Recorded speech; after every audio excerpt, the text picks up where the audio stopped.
afternoon and welcome back to My Harlem Portrait, the show that aims at shedding a light on the fundamental contribution of African Americans to the building of this country and on Black excellence. Today, we have a very, very exceptional guest who is the epitome of Black excellence and who's right now has his show playing.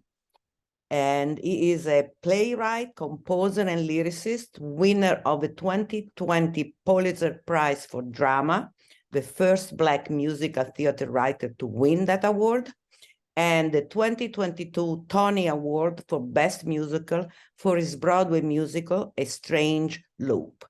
Welcome to My Harlem Portraits, Michael R. Jackson. Hello, thanks for having me. Congratulations for this, and thank you for making time in your very busy schedule for the viewers of My Harlem Portraits. Sure. And after Strange Loop, you are doing it again. You have your new musical, White Girl in Danger, currently running at the Tony Kiser Theater in a co-production by the Vineyard Theater and Second Stage. Yes. I saw it a couple of nights ago and I was mesmerized. I saw both shows, Strange Loop and this one, and they are the most desecrating and wild and dramatically funny and graciously bewildering shows I have seen in a long time. They remind me of Almodovar, who is my favorite filmmaker, and he's my crazy genius favorite filmmaker. They remind me very much of him.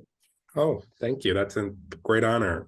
Yeah, he is amazing. You are amazing. You are a genius. So tell us a little bit about it, about White Girl in Danger, the storyline, which is set in Allwhite, and already this, which is a soap opera town. And how did you even imagine something like that? Yeah, so I, had this crazy idea many years ago, because I grew up watching, soap operas, American soap operas, as a child in the 80s and 90s, and also, what used to be called Monday night movies, and then Lifetime movies and primetime shows like Dynasty and Dallas and that sort of thing. And I just really took to that genre, and I got this weird idea because something I noticed was that something that sort of ran throughout all of these shows for the most part is that they centered on a white girl or woman who is in some sort of peril, either of her own making or because of someone else. And I just had this idea that I would do a little spoof that had this theme song that I came up in my head, back in 2004 or 3, that went, white girl in danger, she's doing drugs, but she won't do her homework. And it was just going to be a funny little spoof. But then these conversations about diversity, equity, inclusion, access, belonging, representation, etc., began to really bubble up in culture and in the theater world in particular. And I started to think about how I felt about those issues, given that I've been a Black writer who has been writing Black stories and centering Black characters for as long as I can remember.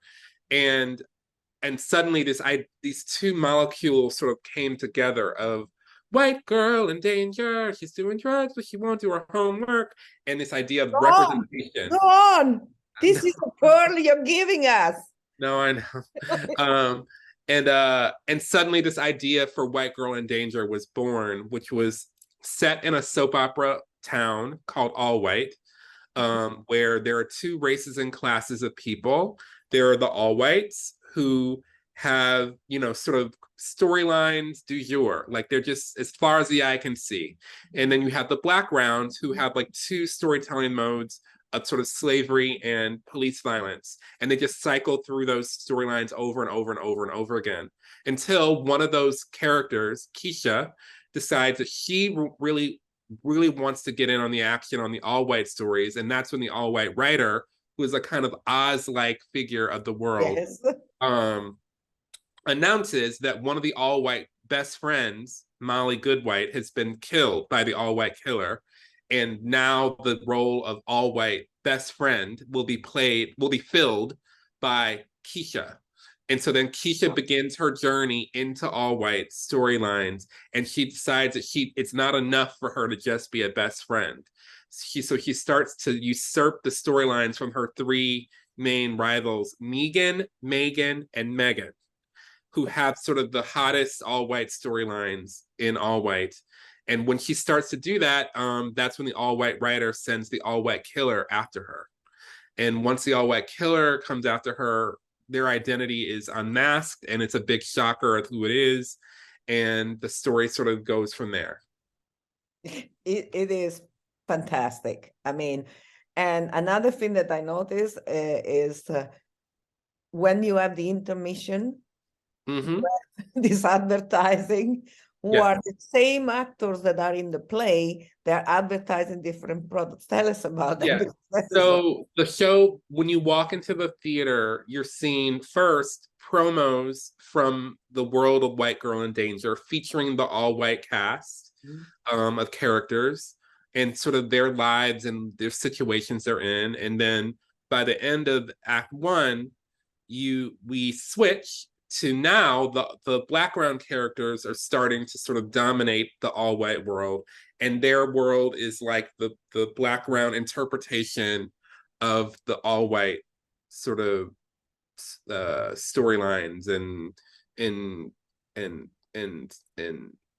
products that they're selling and all that sort of thing.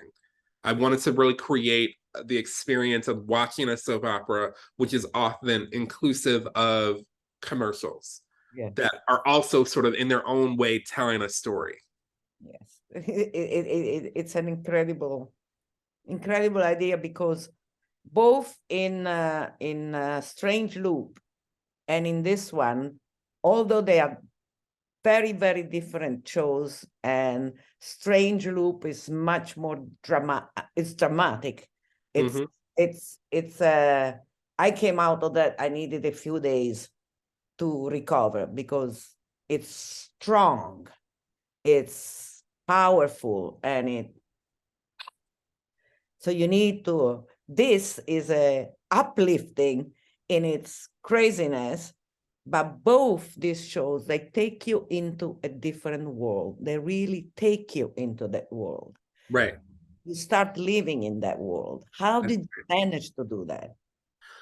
Well, I mean, I wanted to take people, you know, when you watch, as I mentioned earlier, like I grew up watching these soap operas, and back in those days, that form was almost like watching a one-act play every single day, because the pacing was different, the production values were different. A lot of the actors in those days were theater actors who were doing these soap operas, and I think that is part of what my connection to it was, especially once I got into theater. And so when I came up with this idea for the show, I essentially wanted to recreate the feeling of being pulled into another world, which was the name of one of the soap operas I grew up watching, was called Another World. Right. And it was like a whole universe of characters and people with their storylines and what they wanted and what they cared about, and storylines that were constantly changing. I wanted to try to create my own version of that, of like that would take the audience just on a real ride, a sort of magic carpet ride, roller coaster, because that's what it's like to, if you watch those shows for long enough, is that they just go all over the place, and there's all these like cliffhangers, and someone dies and they come back from the dead, and one day they're good and the next day they're evil, and all of that, evil twins and all that stuff, villains that like sort of, you know, kidnap you and then you fall in love with them and all that stuff. And I just wanted to create that experience, because that is part of the soap opera experience, but also there's a commentary in the show on the world itself, which from my perspective, especially over the last couple of years, started to feel like it resembled a soap opera. and that was the thing that's the thing that I'm sort of the tension I'm playing with, is that there's this, we think, oh, soap operas are so outlandish. Well, suddenly real life felt outlandish to me. And so it made sense to kind of to blur the two things. Especially since 2016. We are in a real Since 2016, but also, you know, before that. But like we don't, but because there, and this is another aspect of soap operas, is called retroactive continuity, where we change the past in order to write a new storyline in the future or in the present. And I think 2016 was a major storyline in our world, but 2008 was also a major storyline. And 2008 in many ways led to 2016. Oh yeah, definitely. But also 2000 led to 2008. So you see, you're always going backwards. There's always something that came before that changes the story in the present. It just so happens that 2016 was kind of like a major sort of shocker to everyone, or to many people, I guess. And we've been seeing the sort of implications of that, of our interpretation of that. And now there's millions of stories, because now we're in a moment of reevaluating all of history. And everybody's got their own version of what history is or should be. And so it's been a really fascinating time to be alive, because so much of what we, you know, think of as the objective truth is being questioned by everyone. And people don't agree, and we're all, and then everybody lives on, so many people live online. So online, you can have your whole other reality of what is true and what's untrue. And so White Girl in Danger on some level is trying to grapple with, what does it mean to live in like a world of infinite story? And you managed to do that. Yeah.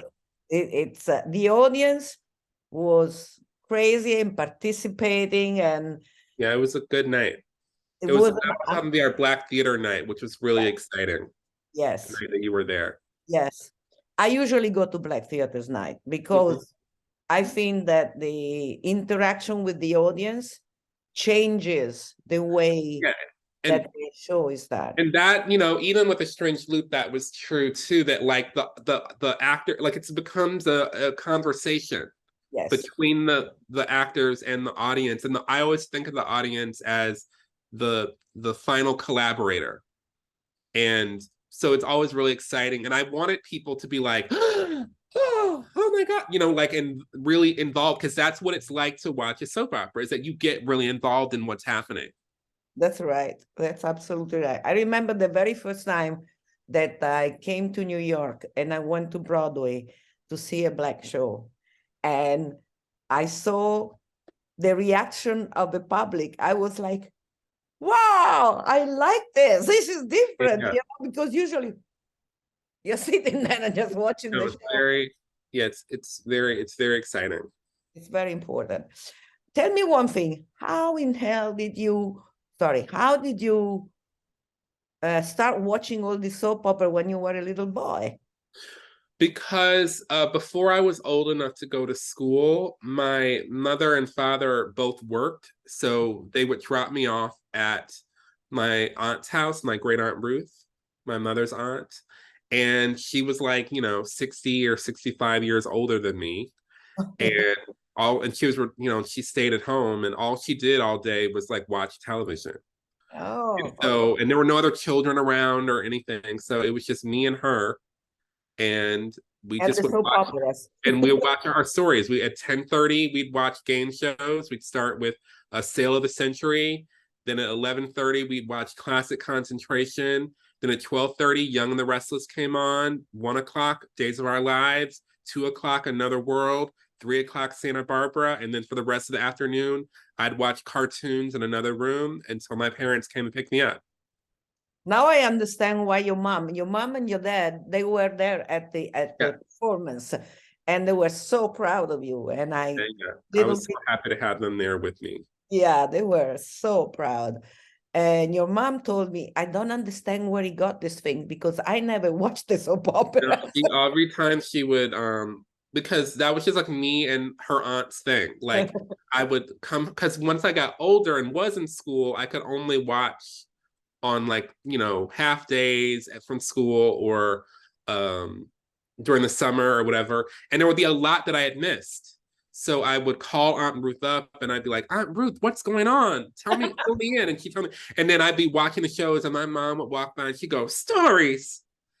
Watching them stories. And my dad and everybody was just so bewildered why instead of like, being outside or whatever, I was just glued to the TV watching my soaps. But I just love them. And I felt connected to them. And it definitely paid off. Yeah. Look. It gave me a good idea. Yeah. Look what you've done. So the whole crew, the whole cast was amazing. The director, Liliana Blaine Cruz. Mm-hmm. The cast, I remember, for example, James Jackson Jr., who was also in, he is an Obie Award winner, and he was also in Strange Loop.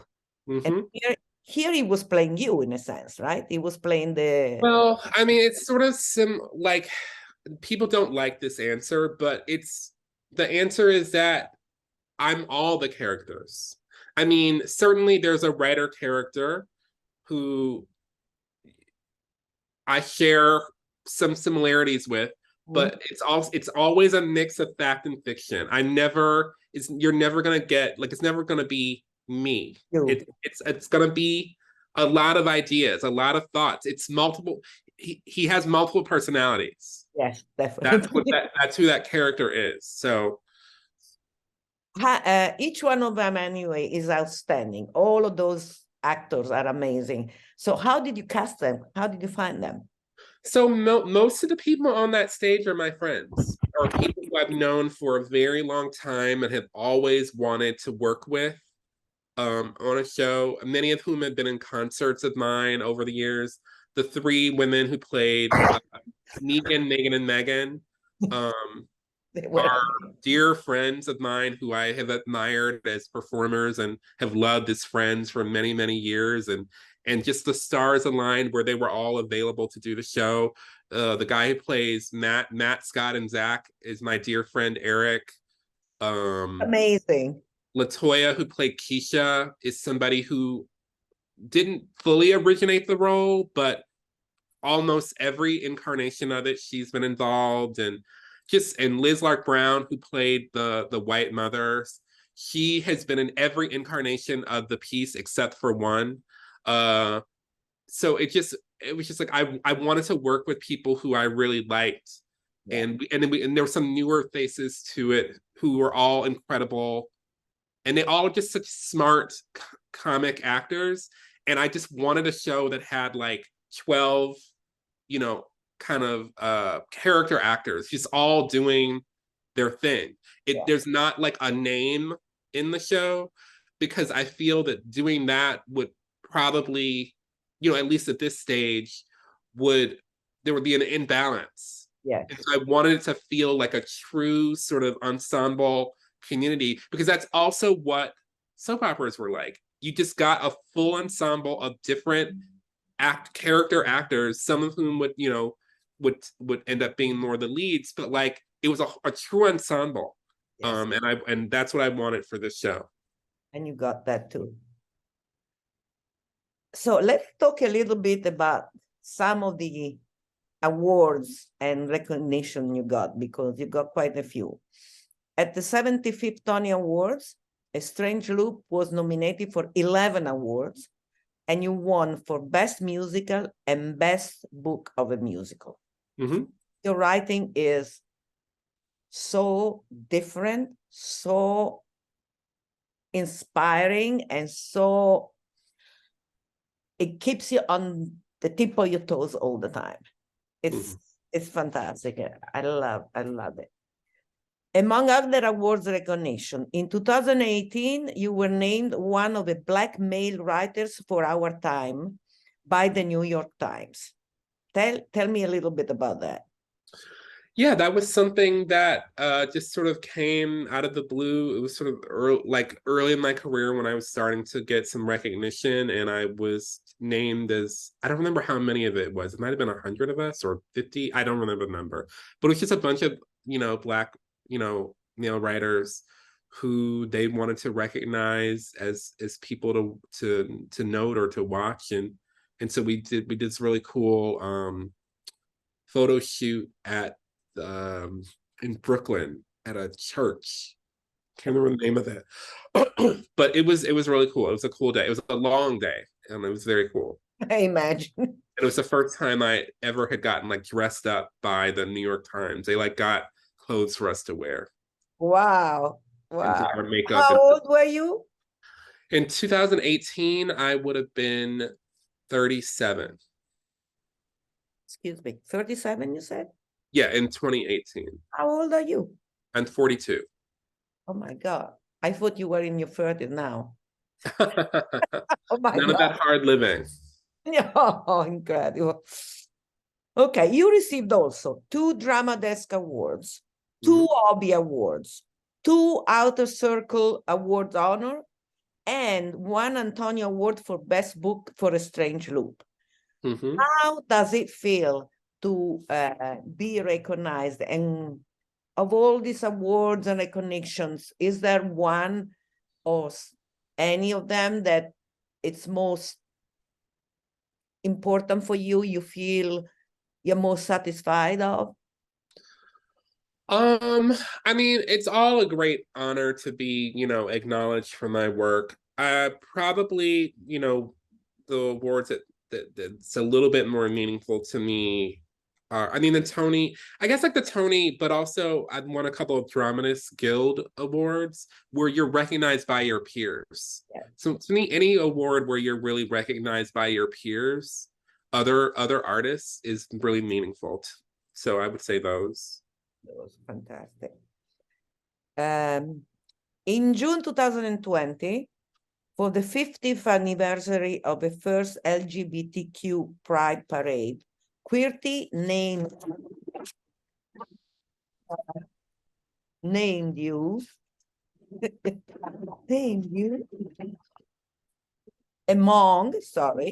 among the 50 heroes leading the nation towards equality, acceptance, and dignity for all people. And I'm quoting that. So how did it feel to receive such an award? Because it's very crucial and important, the reason why you received the award.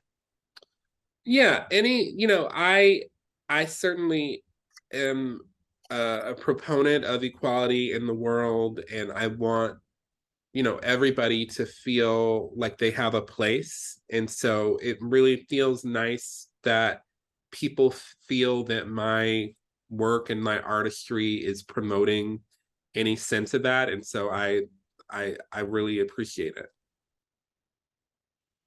it. In your careers, tell me which were the moments in which you felt most satisfied and happy, and which were the worst obstacle you had to overcome? I think the times I felt the happiest were when I had reached a place in my career where I did not have to work like a day job anymore, and that I could write full time, and that I could, afford to like take a vacation, somewhere, when I was able to help my family out financially.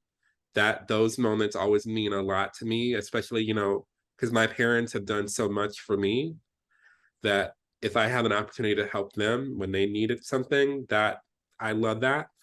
And I guess the most challenging times were before that, when I was really just trying to break through, but not sure how or when that might happen, or if it would happen.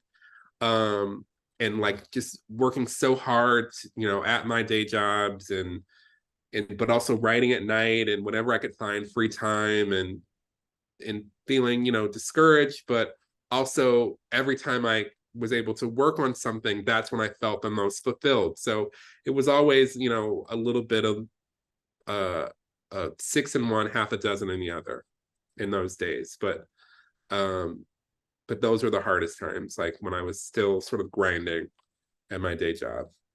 Was there a moment in which you thought, yes, I'm gonna make it, and a moment in which you said, this is not gonna happen?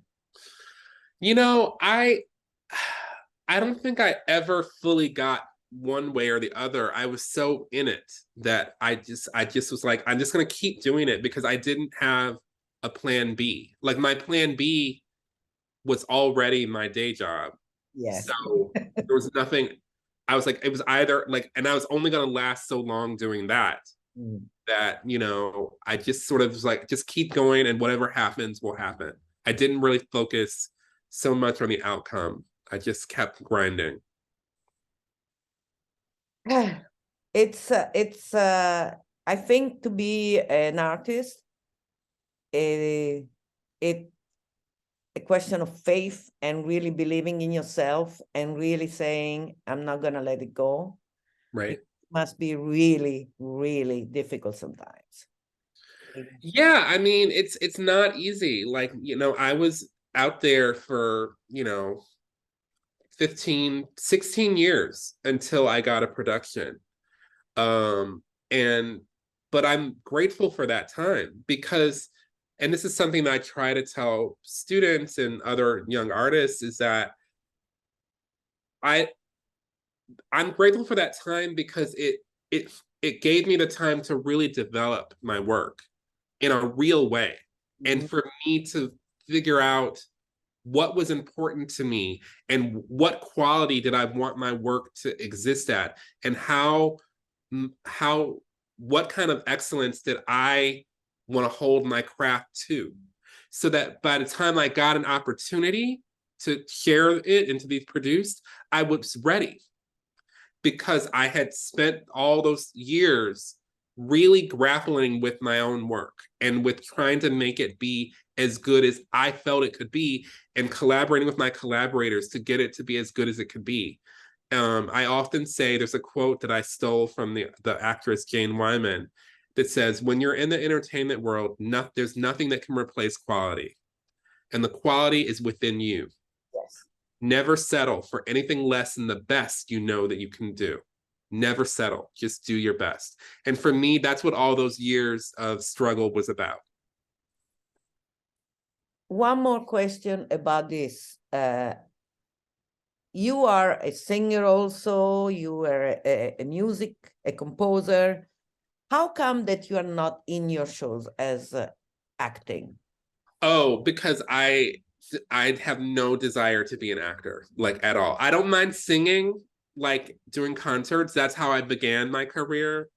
But I don't need to act. I like went into the show for a Strange Loop one weekend because actors were sick, and that was a very cathartic experience for me, and it gave me closure on the show because I went from having lived a life that led to the creation of a Strange Loop to having to play it on stage, and that for me brought it full circle and gave me closure to the show closing. And so, but that's the only acting that anybody will ever see from me. I'd much rather be behind the scenes or singing a song. That's like the most you'll get out of me. And apropos singing a song, in 2019, your song cycle, The Kids on the Lawn, was published in the New York Times Magazine Culture Issues, which was organized around the theme America 2024, and we're nearly there, and imagines what America will be like 5 years into the future at the time. What did you think about that? And